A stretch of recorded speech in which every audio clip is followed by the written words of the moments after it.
নমস্কার বন্ধুরা, গ্রামের ছেলে আমি। তো আপনাদের যে দেখিয়েছিলাম বাদাম চাষের মাটি তৈরি,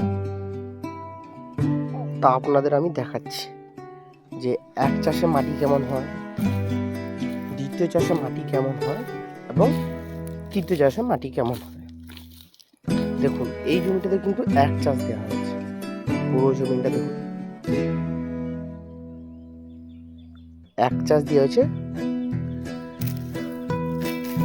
মাটিগুলো কিন্তু সব বড় বড় সাইজের, ঝুরু ঝুরু মাটি না।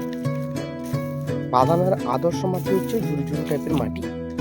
আর এটা এক চাষ দিয়ে মাটিটাকে রোদ লাগানো হচ্ছে যাতে মাটিতে জলের ভাব না থাকে। এই জমিটা দেখুন, এটা হচ্ছে তৃতীয় চাষ মারা হয়েছে এই জমিটাতে। এই জমিটা দেখুন, মাটিগুলো খুবই আছে, একটু বড় বড় সাইজের আছে। এটা দ্বিতীয় চাষ মারা হয়েছে এই জমিটা দেখুন। এই জমিটাতে আরো এক চাষ মারা হবে, তারপরে বাদাম লাগানো হবে।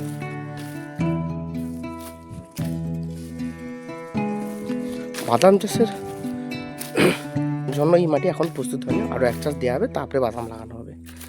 আর আপনাদের তো বললাম বাদাম চাষে কোন কোন সার ব্যবহার করা হয় প্রথম ক্ষেত্রে, বাদাম লাগানোর আগে আগে। আর একবার বলে দিচ্ছি, 10-26, ডিএপি, পটাশ, ফসফেট, নিমপেরিয়া। আপনারা আপনাদের মতো করে সার ব্যবহার করে বাদাম লাগাতে পারেন। দেখুন, এই মাটিটা একদম রেডি হয়ে গেছে। 3 চাষের মাটি, খুব সুন্দর মাটি হয়েছে বাদাম চাষের জন্য। আপনারা দেখুন, পুরো জমিনটা দেখুন, আদর্শ মাটি। এই মাটির গভীরতা কত হয়েছে আপনার একটু দেখাই।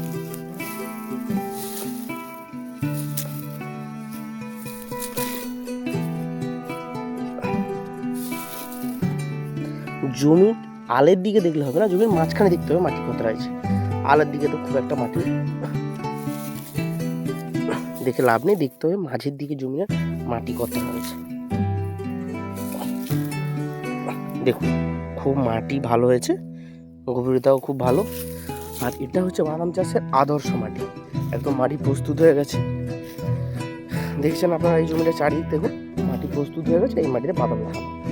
এবার বাদাম লাগানোর সময় যেসব সার ব্যবহার করা হয়, যেমন 10-26, ডিএপি, পটাশ, ফসফেট। এবার 10-26 আমার হিসাবে আমি একটা কথা বলছি, 10-26 এক একরে 30 কিলো দেওয়া যেতে পারে। আর ফসফেট এক একরে 60 কিলো, পটাশ এক একরে 20 কিলো। এটা আমার হিসাব। আর নিমপেডিয়া দেওয়া যেতে পারে। নিমপেডিয়া হচ্ছে এই এক একরে 30 কিলো দেওয়া যেতে পারে নিমপেডিয়া।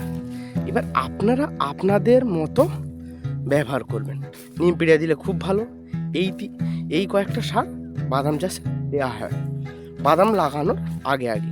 এই মাটিতে নিমপেডিয়া, পটাশ, ফসফেট, ডিএপি, 10-26 এতগুলো দিয়ে বাদাম লাগায়। আবার কেউ 10-26, ডিএপি আর পটাশ দিয়েও বাদাম লাগায়, কেউ ডিএপি আর পটাশ দিয়েও বাদাম লাগায়। আপনারা আপনাদের মতো কোন সার ব্যবহার করে লাগাবেন সেটা আপনাদের মন্তব্য। আমি শুধু আমার হিসেবটা বললাম যে এত এত সার দেওয়া যেতে পারে বাদাম লাগানোর আগে, দিয়ে বাদাম লাগাতে হয়।